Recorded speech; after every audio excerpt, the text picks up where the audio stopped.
Hello, this is the first of two short videos about the 7 Sacred Spaces study series that we're doing at St James and St Peter's churches in the autumn of 2019. So if you're watching this on YouTube and you're not doing one of those, I hope you find it helpful anyway.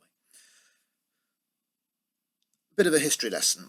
At the end of the 5th century, the Roman Empire, which had ruled most of Europe for centuries with a unified system of communication, military rule, government, culture, language, writing, etc. The Roman Empire collapsed and fizzled out and broke up into a number of different states dotted around Europe, and the unified government, language, culture, communications, all of that was lost.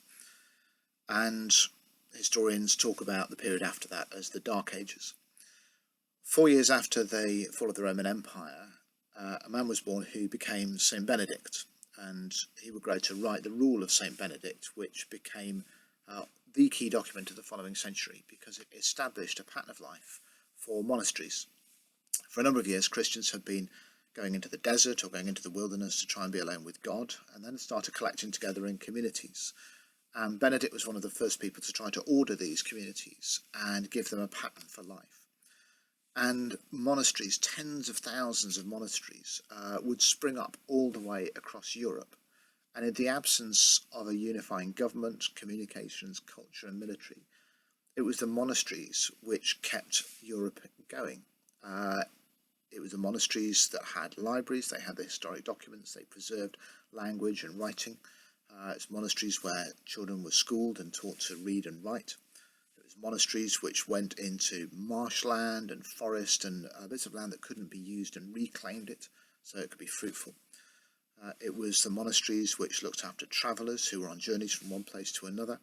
They became a hospice for the elderly who were dying, and they would take them in so they could spend their remaining days in peace in an environment where they were cared for. The monasteries were the place where the poor would come to receive distribution of food. They were the original food banks. And over time, the monasteries, as we know through the Reformation, became powerful and became too powerful. But in many places and in many governments, because it was the monks alone who could read and write and study, and who had in their libraries the stored wisdom of the culture and of Europe, that's where the civil servants came from, advisors to the king.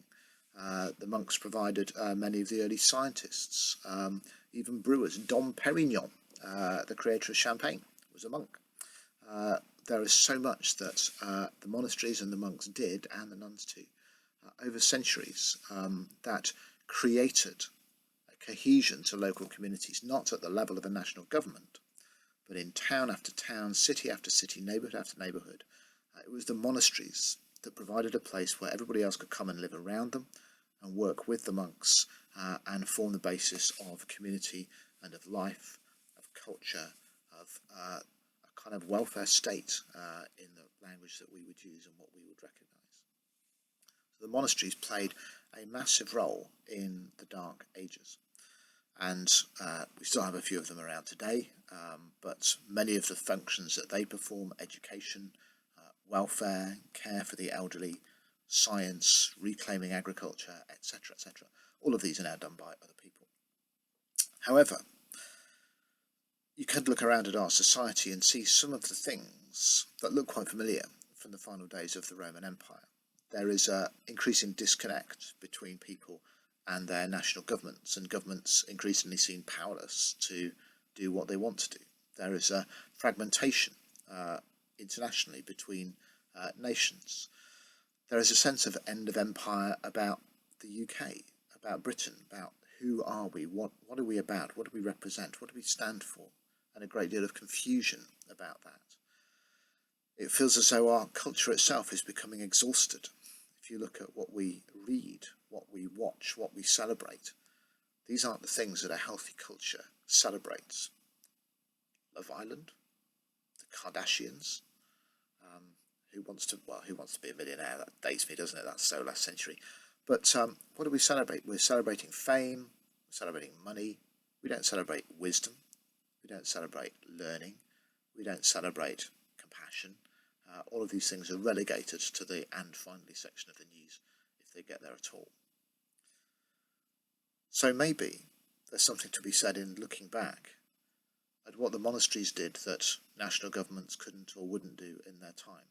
That at a local and a neighbourhood level, they provided a social glue that kept a community together.